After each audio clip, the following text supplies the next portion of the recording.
What is going on, everybody? The quarantine moment that a lot of us sports, definitely basketball enthusiasts, have been waiting for. The Last Dance premiered last night, episode 1 and 2. And let's just put it this way, Carole Baskin, for the moment, you are off the hook for the most hated person in 2020, thanks to Jerry Krause. Now, on these episodes or on these videos, these reaction videos that I'm going to do, I'm going to break down a little bit of the video that we are seeing in each episode and maybe a little bit of background information that isn't being told, or maybe some hidden facts, and then maybe a little bit of opinionated. But what I want you to do as well is go ahead and we can discuss this in the comments. Go ahead and let me know what you thought about the episode, what you think might happen on the next episode, and we will move forward from there on out. If you haven't already, make sure you go ahead and subscribe to this channel and go ahead and turn on those notifications. That way you are notified as soon as I drop the video to episode 3 and 4 next week. So right out the gate, let's go ahead and nip it in the bud. Episode 1 was Jordan Talk. A lot of people are like, this is a documentary over the Bulls and their last dance, but it was very obvious that MJ was the highlight and the main point of episode number 1.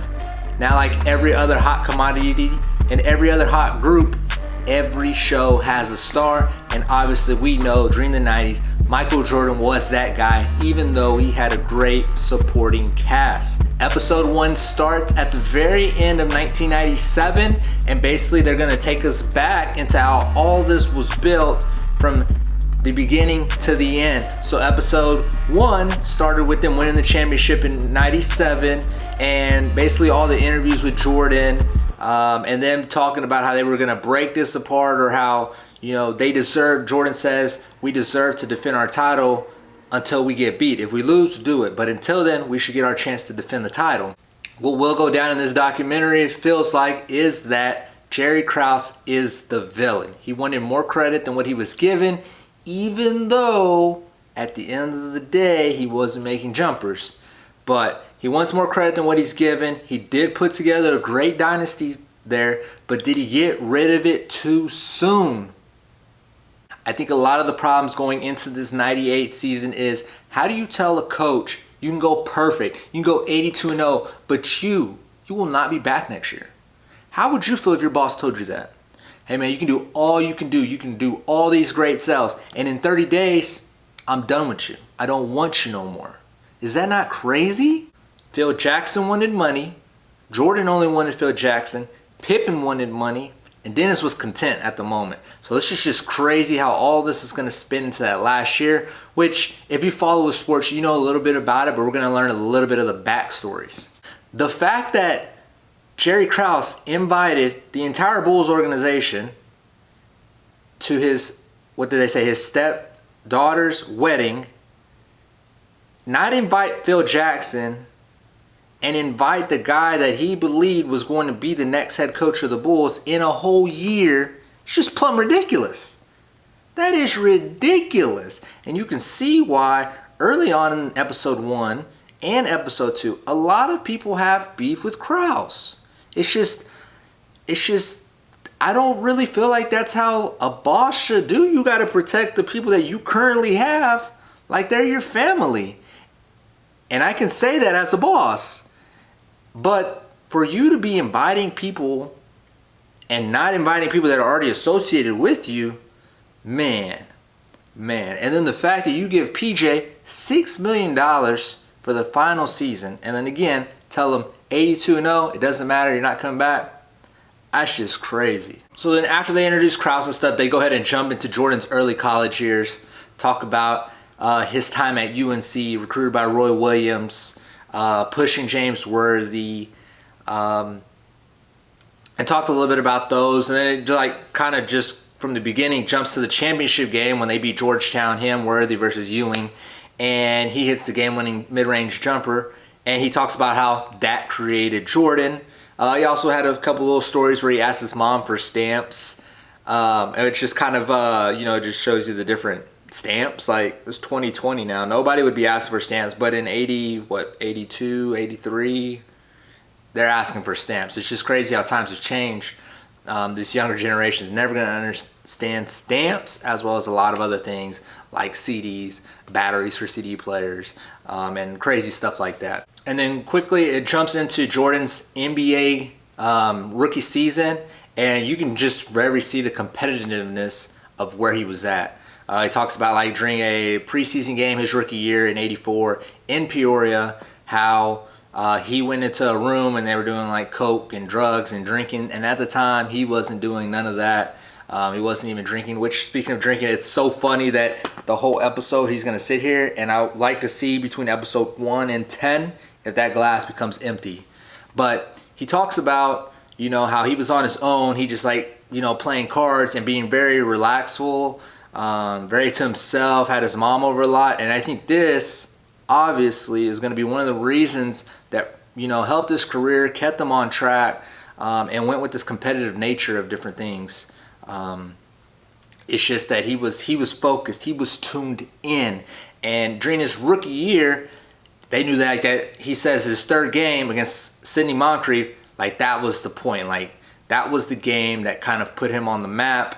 Down 7 going into the fourth, and coaches were ready to call in. He says, "Hey man, we got one more quarter," and they go a plus 16 in the fourth. They win by 9, and that was the old Jordan is here type of deal for the NBA. That's whenever he felt he was making this statement to the vets, and that's kind of what turned the switch on for the rest of that rookie year.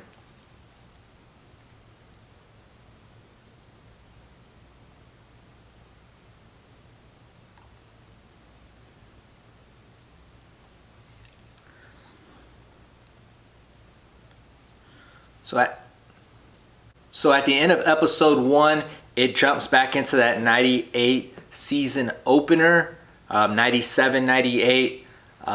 It discusses a little bit about how Phil Jackson had a theme going into every season, and the theme for that 97-98 season was The Last Dance.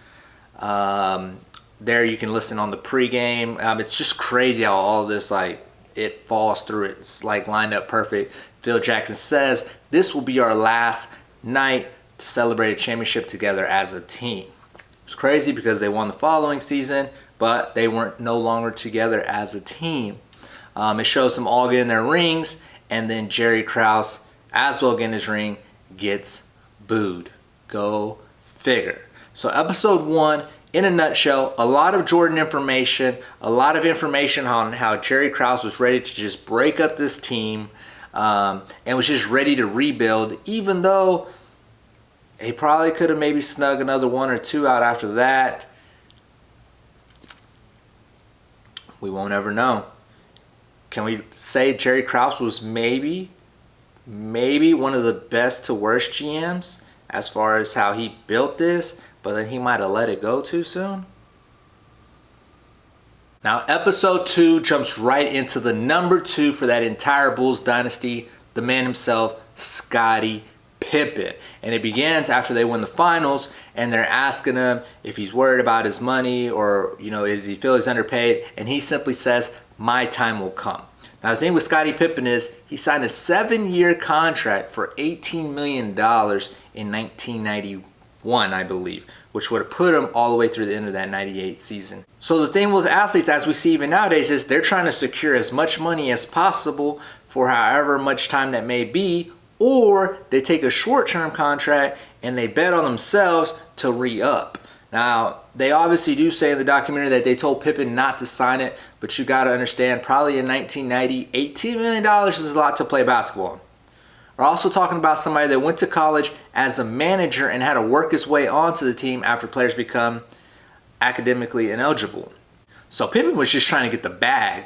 And he signed before they even like took off as a team. Did he really know he was going to be that big of a piece? He was trying to get that $18 million. Let's keep it 100. During that 98 season, Pippen was the 6th highest paid player on the Bulls. Even though a lot of thought he was maybe like the 2nd best player in the league at the time. Like, he was doing the thing. He was also the 122nd highest paid player in the league in 98. To put that in perspective to 2020, the Oklahoma City Thunder own Andre Roberson is the 122nd highest paid player in the league, and he didn't play this year. he also made $10.7 million. Now again, this shows you how times have changed, obviously, with the amount of money, the revenue that the NBA is making. And this happened shortly after Pippen had signed that 7-year contract in 91. Now let's not feel bad for Pippen. After he left the Bulls after the 98 season, he got the bag. He signed for 1 year with the Rockets at about $11 million, and then he signed like a $65 million deal with the Portland Trail Blazers for 4 years. So don't be fooled. They didn't want to tell us this in the documentary. He did get the bag. He signed the 7-year contract for $18 million. Got to work it out, man. I know it's tough. It's part of it. Sometimes you win with contracts. Sometimes you lose with contracts. Look at how many times players have signed these large, lucrative contracts and they end up being bust. Look at how many times the player's underpaid, counts on themselves, and then gets paid. It's part of the process. Pippen was just another player that had to go through those loops. So the one thing you find out real quick that you really enjoy is Phil Jackson at this point is about his players. I mean, he's kind of always been about his players. He's been a player's coach. And I think that's why he's been so great, and he's been able to have all these role players always play for him and play well. They asked him about Pippen missing the first 2 months of the season due to a foot injury because he elected not to get surgery during the summer. Pippen straight up said he didn't want his summer. And Phil Jackson understood what he was trying to do to the organization and pressure of trying to get him some money. The one person that didn't live happy was Jordan. He said he felt Pippen was selfish at the time, and he wasn't putting the team ahead of himself. The beginning of that 97-98 season was a very tough one for the Bulls, and it showed maybe how important Scottie Pippen was actually to the Bulls. It talked about how they started off 0-4 on the year before a double OT win versus the Clippers in LA to break that 0-4 start to the regular season on the road. Then kind of took it back to his early childhood years on his high school time, being recruited again at North Carolina, and how whenever he came to the camp, Roy Williams knew he was, but whenever he left that camp, that they knew he was the best player around. In continuing to talk about his fire, it talked about how in his second year, in the third game of the season, he ended up breaking his left foot. He wanted to get back as bad as possible, but the Bulls weren't allowing it at the moment. He ended up missing 62 games and returned to the University of North Carolina. Showed some video clips of him in swimming pools and whatnot, but his competitive fires really had him wanting to come back. And that's the thing with Jordan is he always wanted to win. It didn't matter if it was a pickup game, if it was an NBA game, if it was an overseas game, he wanted to win. It's crazy whenever they talk about the 90-10 chance, 90% he'd be good, 10% it could happen again if he returned. And they asked him, well, what happens if it happens during that 10%? They're like, his career's over. He still wanted to be back. That just shows that fire that Jordan had from his freaking second year in the league, and even before that, as they talked about his college years and his rookie year in the NBA. So Jordan did end up returning to the end of that season on a minutes restriction, and then they got into the playoffs. They got into the playoffs as a normal, now 2020 NBA East team would. Below 500. They were 30-52, got the 8 seed, and they got Larry Bird, Robert Parrish, Bill Walton, Danny Ainge, Dennis Johnson. They got the squad. The good thing with Jordan in the playoffs is they lifted the minutes restriction. In game one, he cooked for 49 points. Now, I know a lot of people now are going to be like, but he scored 49 and they lost. At the time, it was kind of, one, he's coming off a broken foot. He's showing his fire. He's a second-year player. But nowadays, all these sports analytics, all these sports announcers, all these sports commentators, enthusiasts, reporters, they just want to talk about a win-now mentality. And at that time, it was just showing his fire, even though they probably shouldn't have been winning that series anyways with the stacked Celtics. So they bring out this story on how between game one and game two of that series, him and Danny Ainge went golfing. Now that's something you'll probably never see nowadays in the NBA, is teams hanging out in between, serious, and, even as good as friends, I don't even think like most of these players are talking during the playoffs and stuff like that, much less going golfing together or hanging out together. But Jordan did say whenever they dropped off Danny Ainge, he told him, let Dennis Johnson know I got something for him tomorrow. The next night, Jordan went off for 63 even though they lost. Now here's again, people are going to go like, well, he scored 63 and they lost. Man, he did it in a fashion where he was trying to carry that team. It was a very close game and they lost. Also put this into perspective, he only shot 18 free throws and he made 16. Nowadays in 2020, a player scoring 63 points like James Harden, probably had like 40, 45 free throws and probably missed about 15 to 20 threes. It was just a different game. Jordan had that drive. He wanted it so bad, even at a young age, even though he knew he had the odds stacked against him, he wanted it. So after the 85 season, the Bulls quickly rebuilt around Jordan, and one of the big moves that they talked about was Charles Oakley getting traded to the Knicks. Oakley was the protector for the Bulls as far as if something happened to Jordan, you knew Oakley was going to be in the middle of it. Most teams have a player like that, you know, the Kendrick Perkins, the Draymond Greens, those type of players that they're really just there to scuffle. Matt Barnes, you know, they don't put up the greatest numbers for a team, but every man needs that dirty player, you know what I'm saying? And that was Oakley to the Bulls, so that was a big thing, but the Bulls needed a big man. They got Bill Cartwright from the Knicks, and it was very interesting how times have changed, because during that era, they were talking about during that era, Walt Frazier said, there's no way this guard is going to be able to carry this franchise. But at the time, 17 of the 20 reigning MVPs up to that season were centers. Now it definitely is a guard-dominated time, but even after like the Jordan era, Duncan and Shaq were able to lead their franchises to multiple championships as well. But now we are back in a very guard-driven area. So to end episode 2, it talks about the Pippen and how he's lost respect for Krause. He's calling him out on the bus. They're having verbal confrontations, and it's just not looking good. See how episode 3 comes on. Looking from some of the previews, it looks like it's going to talk more about Dennis Rodman. Episode 4, it looks like maybe it's the Bad Boys and the Pistons and what turned on Jordan into being Jordan as well. We will see how those two go. Let me know what you guys thought about episode 1 and episode 2. If you haven't already, make sure you subscribe and like this video, and we can discuss in the comments at any time. I'm going to be very disrespectful whenever we talk about these comments. I'm not here to bash anybody. I am not right. This is, again, my opinionated piece and my reaction to the video. I appreciate your guys' support, and we will see you guys on the reaction video to 3 and 4.